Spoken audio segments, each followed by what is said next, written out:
Hello, hi, welcome once again to M5's English language learning program, Let's Speak English! I'm Gav Duncan and I'm here on your TV to help you learn English. Now, are you sitting comfortably? Yes? Good.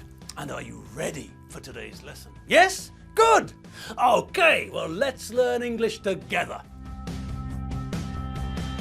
And hello people, hello, hi and welcome. Yes, it's Tuesday, the second day of the week, the standard working week that is, obviously. And here we all are, waiting for all of you, waiting for you to sit down, get comfy, have a sip of whatever drink you've made for yourself and let us know that you're all ready to start. So, are you all ready to start? Are you all okay? Are you all ready? Are you all right? What about you, Larry? I tell you, I'm perfectly all right.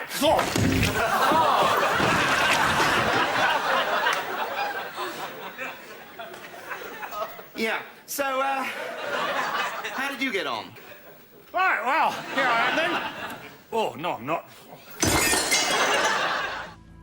Oh, well, okay. Tight mouth Larry seems to have fallen over again, but that's okay. We'll just carry on, okay? All right, so what we didn't manage to cover yesterday, it's time to have another look at word order in English with another look at the way the sentence form changes structurally when we're asking a question in English. Okay, so we all know that the basic sentence form in English follows the pattern of S plus V plus O. Subject followed by a verb followed by an object. Okay, and we know that if, for example, we're making a sentence in the present simple using the verb to be, then when we want to make a negative sentence, we have to add the adverb not, which follows the verb. S plus V plus not plus O. Now again, if we're using the verb to be and we want to make a present simple question, then we all remember that we have to swap the positions of the subject and the verb. Instead of starting with the subject, we start with the correctly conjugated form of the verb, either am, are, or is, and then follow with the subject and the rest of the sentence, not forgetting the question mark at the end. Right, but things change a little bit when we want to make questions and negatives using other verbs in the present simple, don't they? Yes, because when we want to make a negative sentence or ask a question in the present simple, if we're using another verb and not the verb to be, then we have to also use an auxiliary verb, don't we? Yes, we have to use the verb to do. Either do for the first person singular, second person singular, or any of the plural subject forms, or if the subject of the sentence is the third person singular, then we remember that we have to use does. Okay, so how does this change things? Well, this means that when we make a negative sentence, the form is this: S plus AV plus not plus MV plus O. Subject plus the auxiliary verb, either do or does, then the adverb not, and then the main verb and the rest of the sentence. S plus V plus O, positive. She likes giraffes. S plus AV plus not plus MV plus O, negative. She does not like giraffes. She doesn't like giraffes.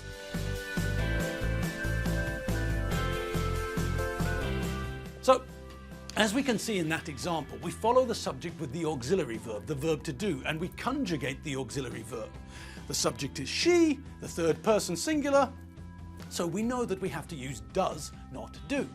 Then we follow the correctly conjugated auxiliary verb with the adverb not, and as we normally do, we'll probably decide to abbreviate this, attaching not to the auxiliary verb and removing the O, replacing it with an apostrophe. Does not becomes doesn't. After the negative, we have the main verb not conjugated. Remember, we conjugated the auxiliary verb. The main verb remains in the infinitive. And in this sentence, we finish up with the object, the thing that the verb does something to. The positive sentence, she likes giraffes, changes to the negative sentence, she does not, she doesn't like giraffes. Okay, and what happens when we want to ask a question in the present simple? Well, we know what happens when we're asking a question in the present simple with the verb to be, don't we? Yes. Then the form changes from S plus V plus O to V plus S plus O. But with other verbs, verbs which aren't the verb to be, we know that we require do as the auxiliary verb. So, That gives us an extra element in the structure. So how do we move the elements to ask a question? Well, it's simple, really. When we're asking a question in the present simple using a verb which isn't the verb to be, the form is this: auxiliary verb plus subject plus main verb plus object plus question mark. So, we start with the auxiliary verb, which again means that the first word will either be do or does depending on the subject of the sentence. If the subject of the sentence is the first person singular, the second person singular, or any of the plural subject forms, we, you, or they, then we're going to start with do.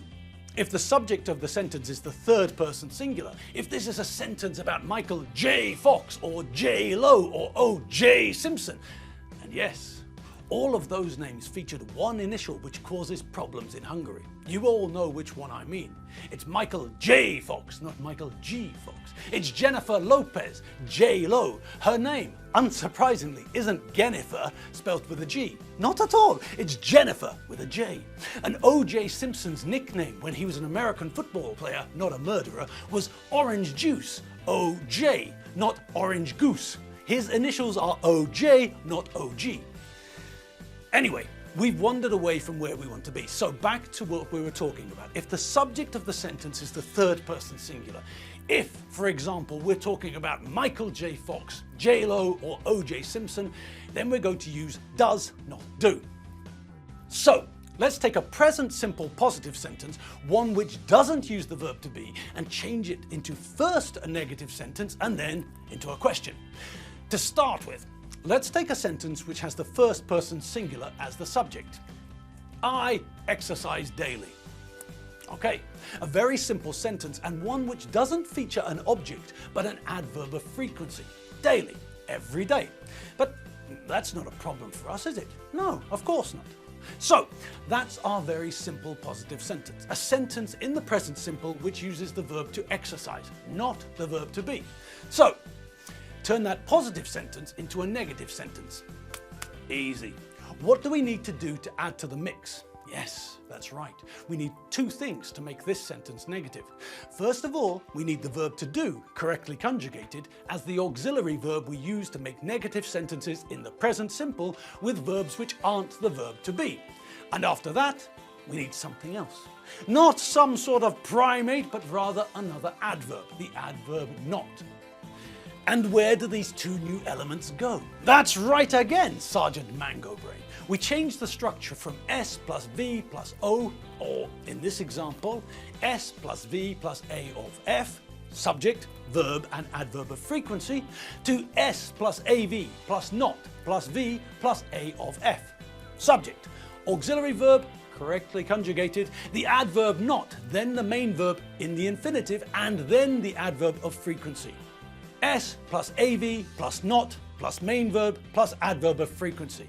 I do not, don't exercise daily. All right, well that was simple enough, wasn't it? Okay, so now let's turn that sentence into a question. What do we need? Well, yes, again, we need the auxiliary verb to do, don't we?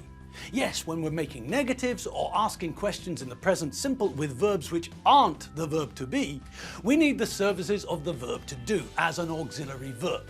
So, where do we start? Well, yes, if we're asking a question with the verb to be, then all we have to do is swap the positions of the subject and the verb. But here, when we're asking a question with a verb which isn't the verb to be, things change a little bit more. Now, instead of starting with the verb, we start with the correctly conjugated form of the auxiliary verb, the verb to do. Now, in this example sentence, the subject is the first person singular, I, which means that all we have to do is start with the correctly conjugated form of the verb to do, I do. So we need to start with do. And then what? Well, after the auxiliary verb, we follow with the subject, and then comes the main verb in the infinitive form. After that, all we have to do is finish the sentence with the adverb of frequency from the original sentence, and remember to bung a question mark on the end. And that's it. AV plus S plus main verb plus adverb of frequency plus question mark. Do I exercise daily? Simple, isn't it? Yes. Okay, now let's do the same for another subject. Let's use the third person singular. So, for this example, let's have a sentence like, I don't know. J-Lo sings and dances like a drunk gibbon. Okay, a perfectly normal sentence, obviously. We've seen how drunk gibbons dance, and we've seen how J-Lo dances too. And so, let's just think about this for a minute. Let's see the evidence. It's time to check the video.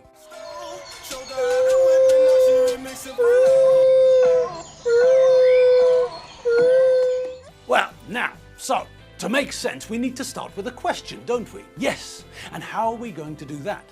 Well, how do you think? What are we going to start with? Yes, the auxiliary verb, the verb to do, correctly conjugated. And so, that means that we're going to start with not do, but does. The sentence is about the third person singular, J-Lo, so we need the form of do for the third person singular. He, she, and it does. Okay, so we start with does. Good. Now, what comes next? Yes, that's right, we follow the auxiliary verb with the subject. He, she, or it, or in this example, J-Lo. Okay, then what? Well, next we need the main verb, and in this example there are two. Well, that's not a problem. If we were making a positive sentence, we'd conjugate both verbs.